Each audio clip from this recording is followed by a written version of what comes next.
오늘은 엔비디아 주가 호재발 랠리의 증시가 기분 좋은 하루였습니다. 골드만삭스 얘기를 좀 해볼 건데요. 골드만삭스가 엔비디아 목표 주가를 기존 1000달러에서 1200달러로 올렸습니다. 골드만은 늘 이 브랜드의 원칙에 따라서 주가를 예상을 하는데요. 가장 불리시한 전망에 따르자면 목표 주가는 2344달러까지 올라갔습니다. 단순히 그냥 목표 주가만 보지 말고 골드만삭스의 정확한 논리와 지금까지 예측에 대한 적중도를 알아보면 좋을 것 같아서요. 제가 골드만삭스의 가장 최근 목표 주가 그리고 지난 2월에 나왔던 당시 엔비디아 목표 주가 기본 시나리오를 800달러로 추정했던 추정 재무제표 그리고 마지막으로 지난해 11월에 나왔던 자료 이렇게 3개를 가져와 봤습니다. 그러니까 이렇게 3개월 단위로 엔비디아를 보는 골드만삭스의 달라진 뷰를 확인할 수 있는 겁니다. 먼저 이 표를 이해하자면 이런 건데 가장 중간에 기본 시나리오, 베이스 시나리오가 있고 그 오른쪽에 불 시나리오 2개가 이렇게 있어요. 그리고 왼쪽에는 베어 시나리오 2개가 이렇게 있습니다. 그러니까 가장 가능성이 높다고 보는 게 가운데 있는 베이스 시나리오, 오른쪽 왼쪽으로 가면 갈수록 골드만삭스 예측치 안에는 있지만 가능성이 떨어진다고 보는 그런 겁니다. 그래서 가장 최신 자료 보면은 셋 다 모두 2025년의 추정 재무제표를 추정치로 쓰고 있는데 항목별로 이렇게 매출, 매출 원가, 영업이익, 그리고 주당 수익 이렇게 제시가 되어 있고 지금 기본값을 보면 최신 시나리오를 보면은 25년 기준 멀티플 PER 29배를 제시해서 주가가 1200달러가 될 수 있다. 이걸 가장 베이스 시나리오를 밀고 있습니다. 근데 골드만삭스가 지금까지 해온 예측치를 보면은 계속 이 베이스 시나리오를 넘어서 불 시나리오가 들어맞는 그런 모습 보이고 있어요. 먼저 작년 11월에 나왔던 기본 시나리오가 605달러가 목표였던 차트 가져와 보겠습니다. 이 당시 골드만삭스가 가장 공격적인 예측을 해서 퍼 35배를 때려서 산출한 목표 주가가 주당 931달러였습니다. 근데 당시 엔비디아 주가는 주당 500달러 정도였어요. 11월에. 근데 딱 이 시나리오가 나온 지 4달 정도가 걸려서 엔비디아는 당시 퍼 35배로 제시했던 목표 주가를 뛰어넘습니다. 그게 3월이었죠. 4개월 정도 걸린 겁니다. 하지만 이미 이 당시 골드만삭스는 지난 2월에 또 한 번의 업데이트된 보고서를 내놓은 상황이었습니다. 이게 당시 시나리오인데요. 아까 보여드린 대로 보시면 기본 시나리오를 이미 800달러로 올려놨어요. 그렇죠? 그리고 지난해 11월에는 가장 불리시한 펄을 35배로 적어놨는데 이걸 올립니다. 가장 불리시한 펄을 40배를 주고 35배를 불 1번 시나리오로 배치를 하죠. 당시 기본 목표 주가가 800달러이던 시절에 엔비디아 퍼 35배짜리 목표 주가는 1097달러였습니다. 그리고 오늘 기준으로 엔비디아 주가가 주당 1065달러 정도로 찍으면서 사실상 거의 당시 2월에 추정했던 35배 퍼선을 도달한 상황입니다. 골드만삭스가 2월에 보고서를 내고 당시 퍼 35배짜리 목표 주가를 이번에는 3개월 정도가 걸려서 달성을 한 거죠. 그리고 이번 최신판 기본 시나리오가 목표 주가가 1200달러인 추정 재무제표에서 또 골드만이 퍼 35배를 때린 목표 주가는 1746달러입니다. 갈수록 목표 주가가 올라가고 있죠.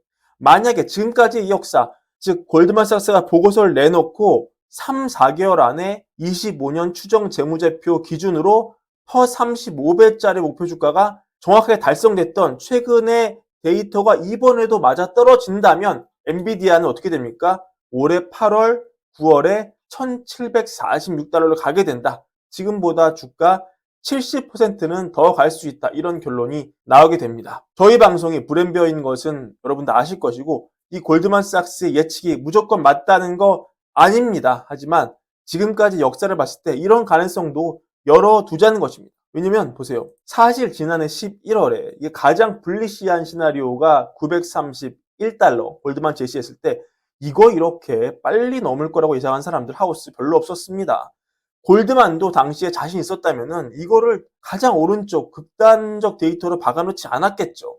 하지만 지금까지 봐왔던 거로는 엔비디아 주가는 항상 시장의 예측을 훨씬 뛰어넘는 랠리를 보여왔고 기대 일상의 실적을 보여왔고 그 결과가 주가가 골드만삭스의 불 시나리오 35배 선에 맞게 3, 4개월을 후행하면서 따라 올라갔다. 그렇다면은 지금 이 추정 재무제표로 보이는 주가 레벨에서 35배 멀티값을 부여한 1746달러 다시 보여드리겠습니다. 1746달러 이것도 물론 이견이 있을 수 있지만 말도 안 되는 소리라고 넘겨버릴 수는 없는 숫자다. 이런 점을 오늘 함께 생각을 해봤으면 좋겠습니다.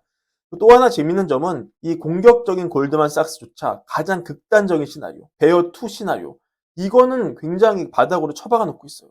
왜냐면 이 상방이 올라가면서 하방도 따라 올라갈 만한데 상방을 올리면서 하방의 이 매출과 멀티플은 거의 가만히 두고 있거든요. 그래서 점점 이 예측치, 가장 긍정적인 시나리오와 가장 부정적인 시나리오 간의 간격이 굉장히 확대되고 있습니다.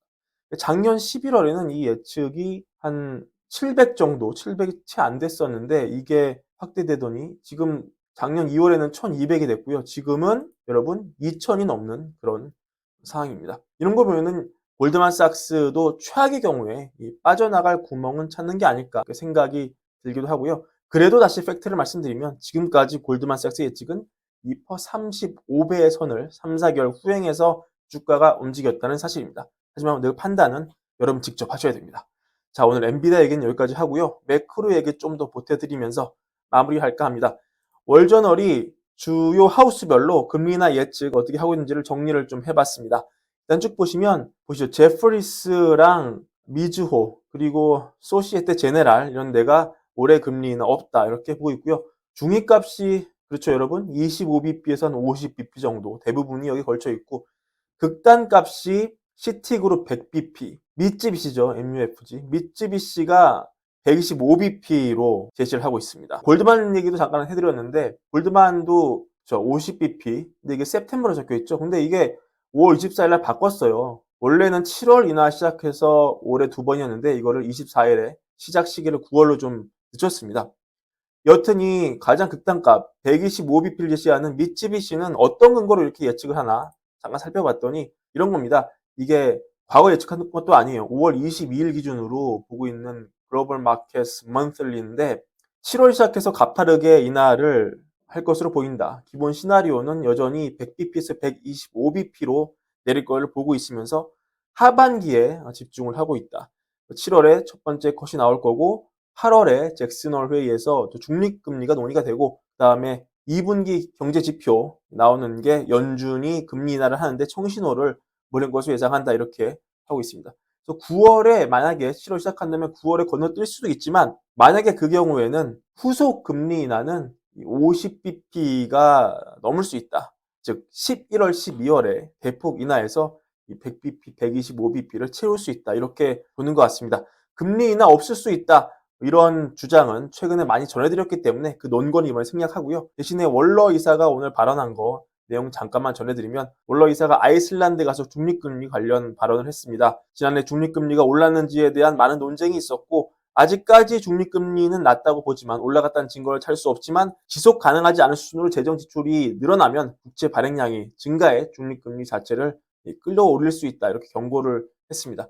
중립금리 상승하면 여러분 잘 아시겠지만 궁극적으로 고금리 상황이 장기화하게 되죠. 원로 이사가 확실하게 얘기한 건 아니고 가정에 입각해 얘기를 했는데요. 여튼 이 미국 국채 공급 확대가 수요 증가를 앞지기 시작하면은 수익률 높아지고 이거는 중립금리를 상승시킨다. 결국 시간만이 말해줄 것이다. 이렇게 전망을 했습니다. 여러 연준위원들이 발언을 많이 하고 있고 그 안에는 상당히 서로 간 상충되는 내용도 있습니다. 그러니까 이렇게 얘기가 나올 때마다 이거를 그냥 맹목적으로 받아들이기보다는 각자 판단하셔서 원하는 시나리오를 받아들이시고 내 입맛에 안 맞는 시나리오는 버리시고 이런 자정작용을 스스로 하셔야 될 것 같습니다. 자, 오늘 브랜베어 준비한 영상 여기까지고요. 월걸버 구독과 좋아요도 부탁드립니다. 감사합니다.